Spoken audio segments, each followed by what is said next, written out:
On this International Women's Day, I would like to take a moment to explain why we need a day that celebrates and brings awareness to women around the world.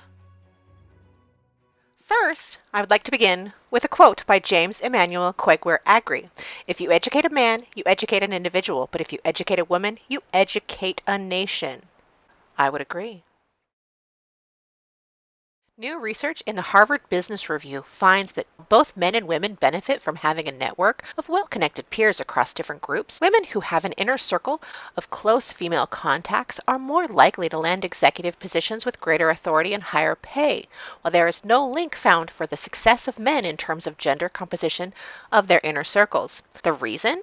Women trying to rise up into leadership face cultural and systemic hurdles that make it harder for them to advance, such as unconscious bias. The study suggests that a way to overcome some of these hurdles is to form close connections with other women who can share experiences from women who have been there, done that, from who ask for what you're worth to bringing your unique talents to leadership.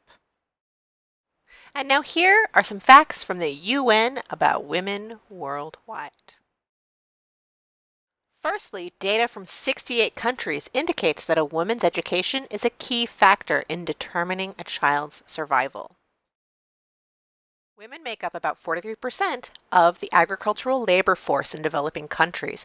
Evidence indicates that if these women had the same access to productive resources as men, they could increase yields on their farms by 20 to 30%, raising total agricultural output in these countries by 2.5 to 4%. It would reduce the number of hungry people in the world by around 12 to 17%.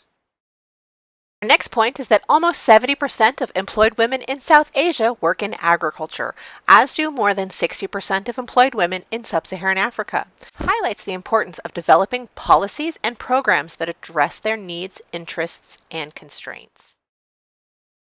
Men's average wages are higher than women's in both rural and urban areas. Rural women typically work longer hours than men due to additional reproductive, domestic, and care responsibilities. Our penultimate point is that natural disasters, climate change, and conflict can undermine the health, education, and livelihood of rural women differently to men.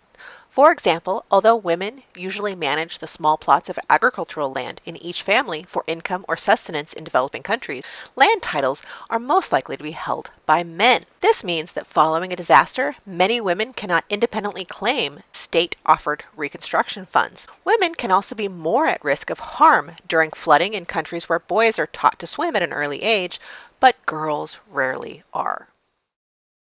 Our last fact today is actually a list of 10 ways you can support women and girls every day.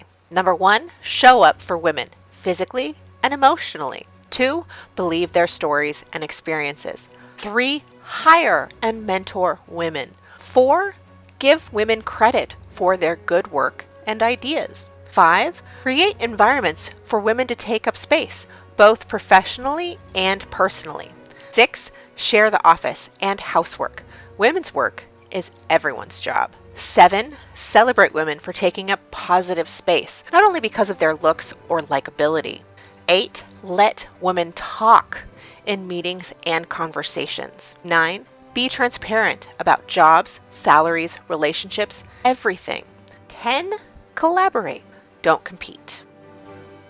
Here are a list of 4 resources that I used to create this video.